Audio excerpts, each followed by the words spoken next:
Apocalypse chapitre 17 est probablement l'un des chapitres les plus mystérieux de toute la Bible. Une femme vêtue de pourpre, une bête écarlate, des rois, Babylone la Grande.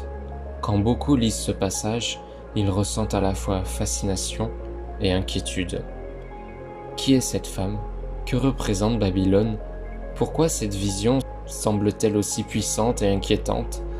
Mais derrière ces symboles impressionnants, l'Apocalypse délivre surtout un immense avertissement spirituel. Dans Apocalypse 17, Jean voit une femme assise sur une bête écarlate remplie de noms blasphématoires. La scène est extrêmement symbolique.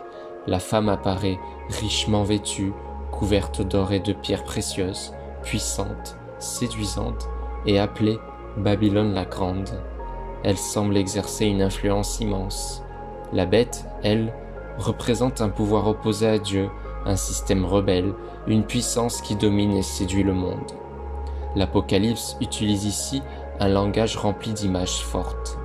L'Apocalypse utilise des symboles pour parler de réalités spirituelles et humaines. Ce chapitre ne doit pas être lu seulement comme une scène étrange, mais comme une révélation sur les dangers spirituels du monde.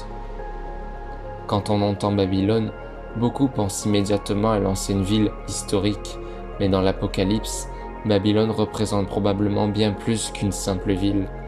Dans toute la Bible, Babylone devient souvent le symbole de l'orgueil humain, de la corruption, de la puissance qui veut remplacer Dieu, d'un système qui séduit les hommes loin de Dieu.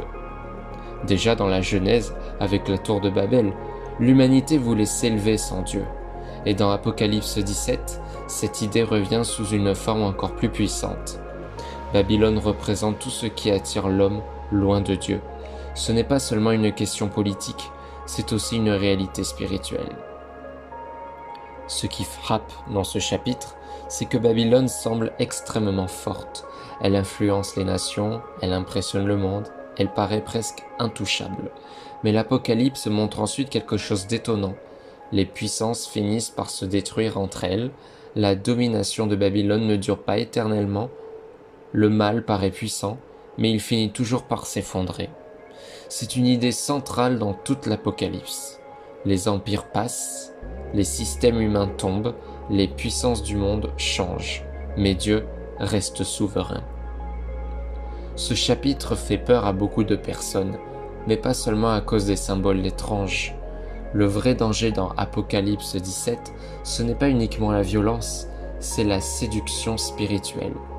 Parce que Babylone attire, elle promet le pouvoir, la richesse, le plaisir, la sécurité, la réussite sans Dieu. Et c'est justement ce qui rend ce chapitre aussi profond. Tout ce qui brille n'est pas forcément spirituellement bon. L'Apocalypse montre qu'une chose peut sembler magnifique extérieurement, tout en éloignant intérieurement le cœur de Dieu. Quand on lit Apocalypse 17, beaucoup se demandent est-ce que ce chapitre parle aussi de notre époque? Parce qu'aujourd'hui encore, le monde valorise souvent l'apparence avant la vérité, la puissance avant l'humilité, l'argent avant Dieu et le succès avant la foi.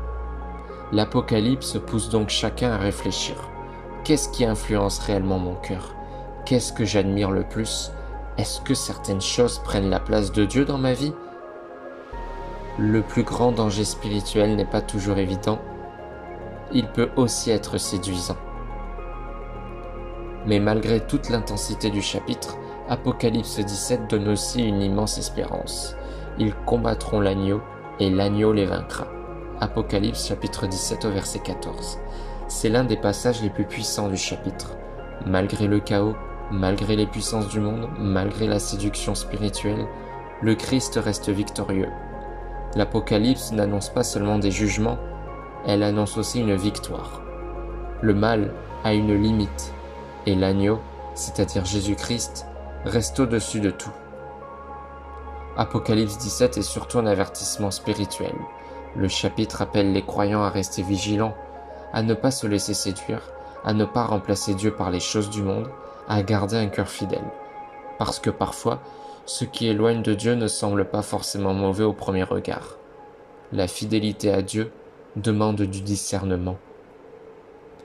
Apocalypse 17 est un chapitre mystérieux, mais profondément actuelle.